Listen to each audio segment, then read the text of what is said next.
मनुष्य जीवन कठिन हो सकता है, लेकिन जीवन मुश्किल नहीं है। जीवन में बहुत सारी समस्याएं आती हैं। हमेशा रास्तों में कांटे मिलेंगे। पहाड़ों के ऊपर कोई रास्ते नहीं होते, किंतु हम अपने पुरुषार्थ से पहाड़ों पर रास्ते बना लेते हैं। फूलों में कांटे होते हैं, ऐसे जीवन के अंदर भी अभाव होता है, कमी होती है। लेकिन हम तो फिर भी बहुत सौभाग्यशाली हैं, जो परमात्मा ने हमें शरीर दिया है, ये 2 आंख दी है, हाथ दिए हैं, पैर दिए हैं, एक अच्छा मन दिया है। कई जिंदगी ऐसी होती हैं जो जन्म से दिव्यांग पैदा होती है।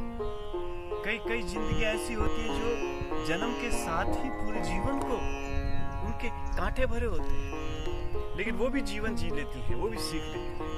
हम तो थोड़ी सी कठिनाई में, थोड़ी सी समस्या में, तनाव में गिर जाते हैं, अवसाद में आ जाते हैं और क्रोध से परिपूर्ण हो जाते हैं, जैसे तो हमारा सब कुछ ही चला गया। लेकिन कभी आप जिंदगी में देखें तो आपको पता चलेगा कि जिनके पास कुछ भी नहीं था, वो भी जी लिए, वो भी गा लिए, वो भी नाच लिए, वो भी पा चुके। सूरदास जी के पास नेत्र नहीं थे, किंतु उपलब्ध हो गए, अनुभव कर गए, परमात्मा में एकमेक हो गए, परमात्मा का अनुभूति में अभिव्यक्त कर गए। आवश्यकता नहीं कि जो 2 आंख वाले लोग हैं उन्होंने परमात्मा को देख लिया हो।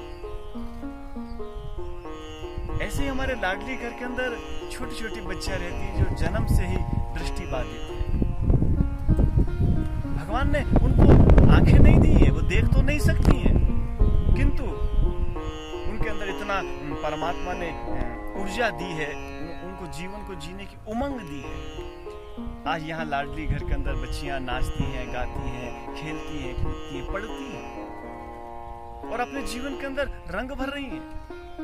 ये जरूर है कि उनके पास बाहर की दृष्टि नहीं है, लेकिन ज्ञान की दृष्टि यदि उन्हें मिल जाएगी तो वो भी उड़ सकेंगे, वो भी गा सकेंगे, वो भी मुक्त आकाश में उड़ सकेंगे। इसलिए समाज के लोगों का धर्म है, समाज का सबसे बड़ा धर्म यही है कि हम उन लोगों के काम आए जिनके लिए दरवाजे बंद हैं। हम उन दिव्यांगजनों के लिए, उन वृद्धों के लिए, उन रोगियों के लिए, उन मूक पशुओं के लिए, उन पंछियों के लिए।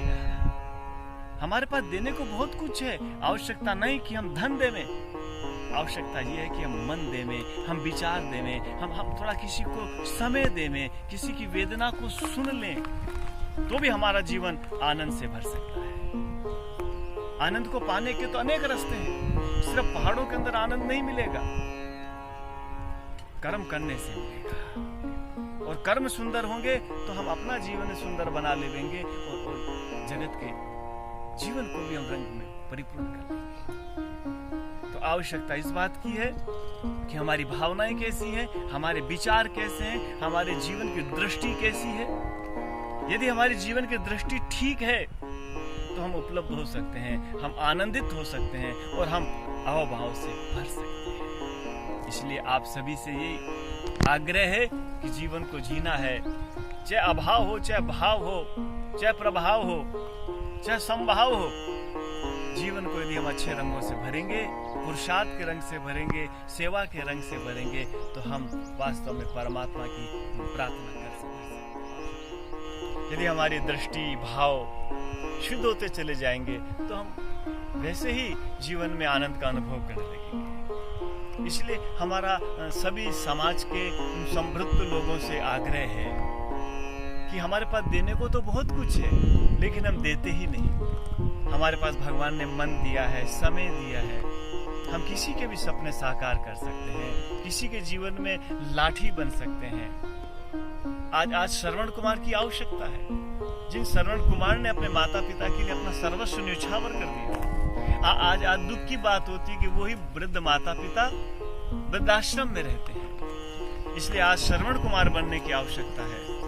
आज उन वृद्ध जनों के अंदर जीवन की उमंग भरने की आवश्यकता है। उनकी सेवा के लिए कुछ बच्चे आगे आए, दिव्यांग जनों के लिए कुछ बच्चे आगे आए, बीमारों के पास अस्पतालों में जाकर कुछ बच्चे उनकी सेवा में लगे। आप देखेंगे आपको एक सेटिस्फेक्शन मिलेगा, आपको एक संतुष्टि मिलेगी। जो संतुष्टि भगवान की प्रार्थना में मिलती है ना, वही किसी दूसरे की सेवा करने से सहज में ही प्राप्त हो जाती है। प्रभु आपकी